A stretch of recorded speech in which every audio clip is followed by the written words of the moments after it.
The second one is the VIP line. People who already made it, they just get to walk right in. But then the people who actually rise to the top are the ones who actually find that third door through the back alley and sneak in, find that hole in the wall, and then just get into the club. Are you still there? To delete this message, press 7. To save remarks, press 9. To hear more options, press 0. What are you talking about?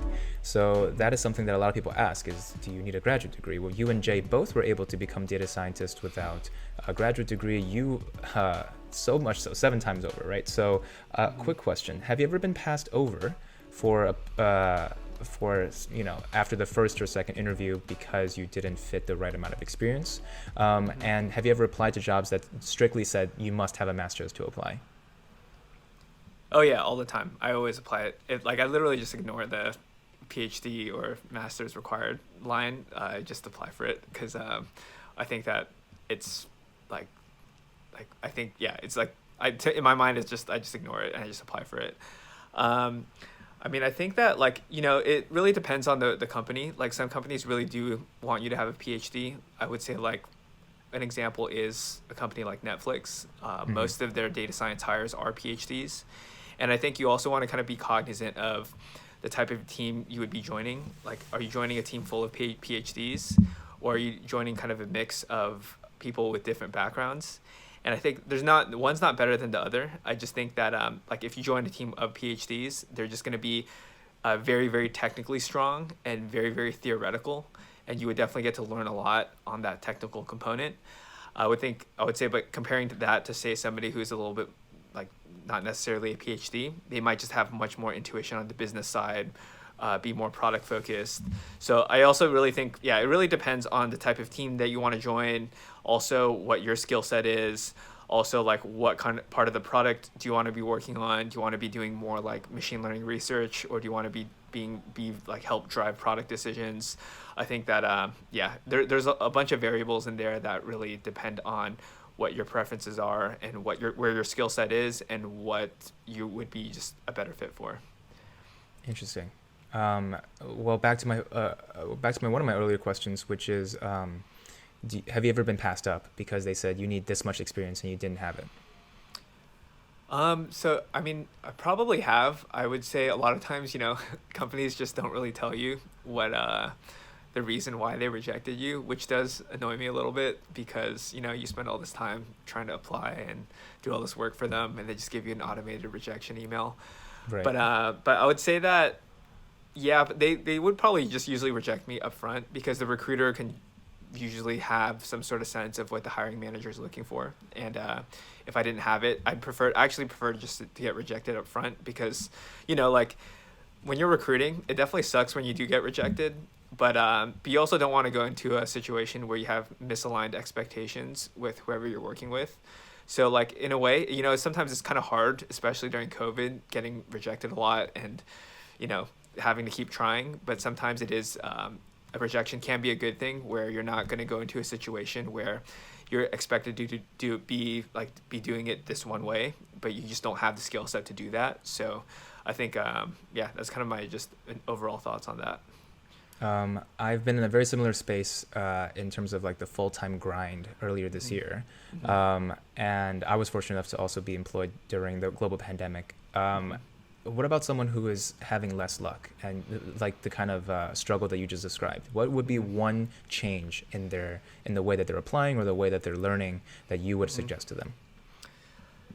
Actually I have a lot of thoughts on this. So my general mindset towards recruiting and just kind of not just recruiting, just a lot of things is that in a scenario like a job market where you actually have to compete with other people for a limited amount of job spots, most people will do the same thing. So what most people will do when they're applying for jobs is to just go to the website, get their resume, get their cover letter ready, submit it, and then pray that they'll get an interview.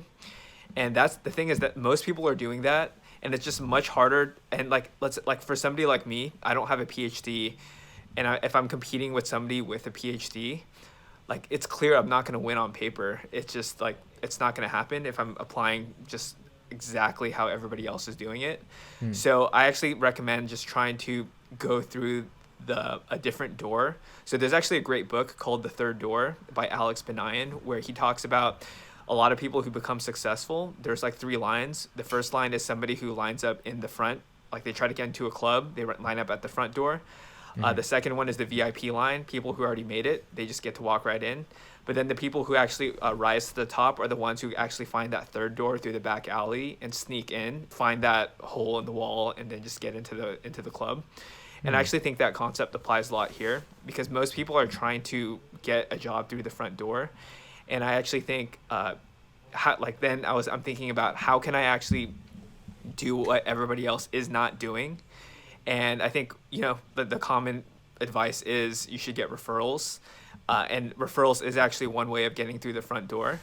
The second strategy actually is, like what I do is just find hiring managers and key decision makers at the company and send them cold emails with my resume. And like what the benefit of that is, I basically guarantee that somebody will actually see my resume. Like, because usually if you just submit it on the website, maybe the hiring manager won't even see your resume. So that will actually at least guarantee that somebody will see your resume. And then I think if there's a company you really love, I actually would say you can actually just literally just start doing work for them, and then you just send them a sample of your work. There's like a lot of examples of this even outside of data science. So like one in, say, the product manager side of things is like you can use the product, figure out where the user pain points are, and then you come up with multiple ideas and you put together a deck saying that, hey, I've been using your product, I'm a core user, this is what I think your product is struggling with, and this is costing you users and causing users to churn, and here's a couple ideas that I think could add a lot of value. That's like one way you can do it for product management. I think on the data science side, you would have to kind of do some intel. It's going to require a lot more work, but you can actually go and try to talk to people at the company. Hey, figure out what they're struggling with.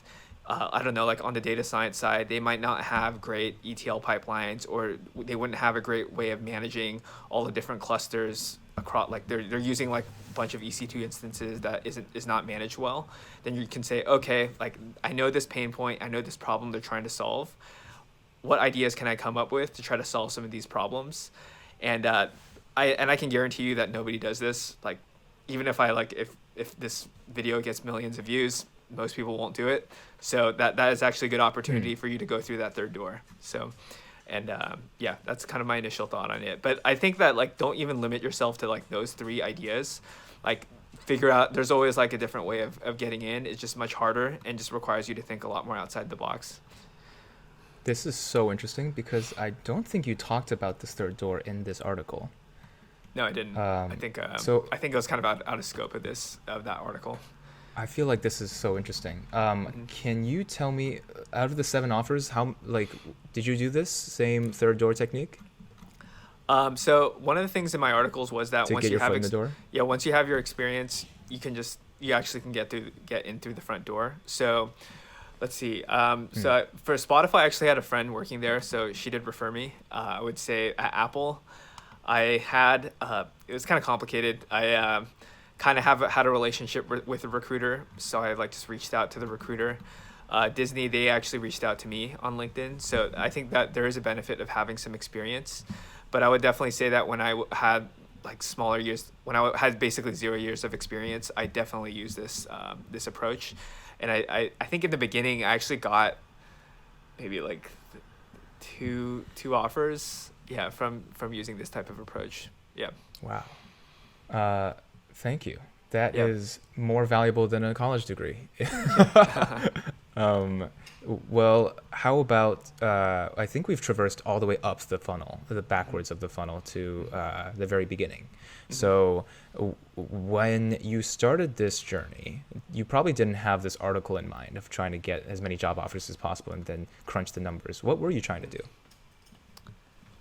I mean, honestly, I was just trying to find a position that was a good fit with what I was looking for in my career. Every job hunt I've done, I've tracked all the numbers, and I tracked it for the previous one as well. And actually, when I talked to people, I did a little bit of this analytics behind it. I did some conversion analytics, just mapping out the funnel. And after talking with friends, they just sounded really interested in it. So I was like, okay, sounds like people are pretty interested in this type of analytical approach to recruiting. So I thought, okay, well, I have the skill set to do it, so might as well might as well go even deeper this time. So that was kind of my thinking behind it.